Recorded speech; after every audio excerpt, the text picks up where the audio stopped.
Good. Okay. You're a traditional snapper. You look back from start to finish of the snap. Okay. That's what I am too. We basically had a couple of things, major things that we wanted to work on with you. The first one I'm going to say is probably the simplest. When you set up to snap, now you're right-handed, correct? Okay. You've got the strings on the side of the ball like a center doing a shotgun snap. Okay, makes sense. But for a long snap, a lot of times if you rotate the strings underneath and get the guide or secondary throwing hand on top, you're going to get a better cock of the wrist, a better spiral for a long distance throw. Plus the hand on top is going to help keep you from throwing high footballs. Okay, so you might want to experiment with that to get a better release and a better grip. We mentioned the TV drill to other guys where you can lie down and practice rolling the ball off your fingers. Don't know if you want to do it or not, but that's a good thing to practice. Just lie down and, you know, do that in front of the TV when you have nothing better to do or something like that. You can do that as well. As regards your setup, you have the ball too far out in front of you, overextended downfield. That pulls too much weight forward in your stance, making you off balance. Start off balance, finish off balance. You were falling forward after you finish the snap motion. Plus, if you have a weight forward bias, it's awful hard to generate a lot of power and energy going back that way. Okay? So we need to fix that. The other thing you're doing is you're kind of dipping your head down to the ground. You're taking basically a quarter of your spine and getting it out of alignment. The straighter the spine, the better we can distribute weight around the center of gravity, the better balanced and leveraged we can be for a maximally powerful throw. So we'd kind of like to pull the neck vertebrae up in line with the spine so we can get you more leverage and balance and power. Okay? Because you're over-centered downfield, it pulls you down like this, down low on the front end.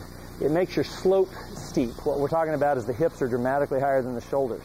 We've talked about the upper and lower body meeting in an arrow point, and wherever that's pointed is where the ball's going to want to go. So if your slope is steep, you're aiming at the sky, that's where your ball's going to want to go too. Okay? So we need to flatten that out. And essentially that's a pretty quick fix. You were a little bit flat-footed because you were trying to counterbalance that weight forward by hunkering down low and going flat-footed.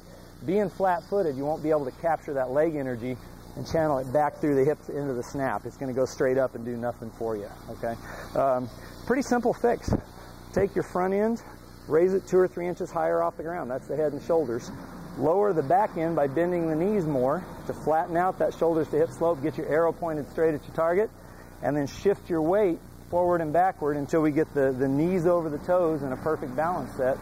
Pretty much that'll take care of everything. So go ahead and set up. We'll do a 3-step stance optimization, and then we'll show you how to get there without me being around to coach you, okay? You ready? Okay. Pull you forward. That gets knee bend to 90 degrees or less, straightens the back and extends the arms. Raise you up, maximizing operating room under your torso. Then I'm going to push you back into the hips, back towards your target. Sorry being dramatic, I just wanted to show up for you. Till the heels touch the ground, knees are over the toes. I didn't knock the air out of you, did I? You're solid on your feet. How's that feel right there?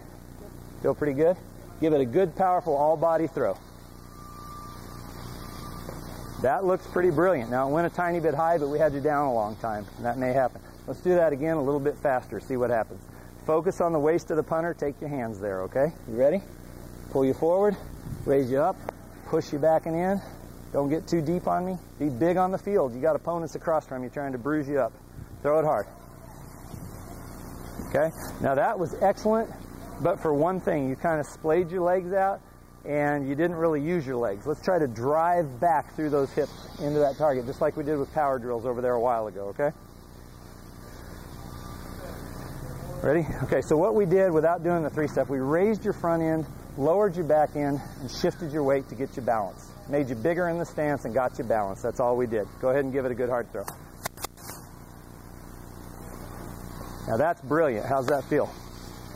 Okay, we have one issue of you starting to splay your legs out, so we need to do one more snap. Tony, let me have one more ball there, please.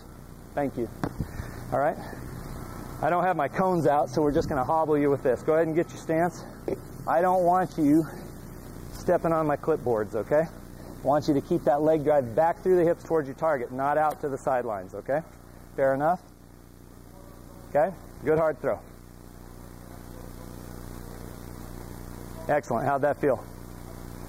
Solid on your feet from start to finish. A perfect setup leads to a perfect snap. The ball went where you wanted it to. It had good power and velocity. The more perfectly set you are, the more aggressive you can be without losing control of the football. You have any questions? No? Blaine, Saxon, get that balance right. Give it a good hard throw. Try to use your legs too. Use your whole body. Okay, coming along. Okay, we might want to ease you off here at the end, okay? Good hard throw. There it is. There it is.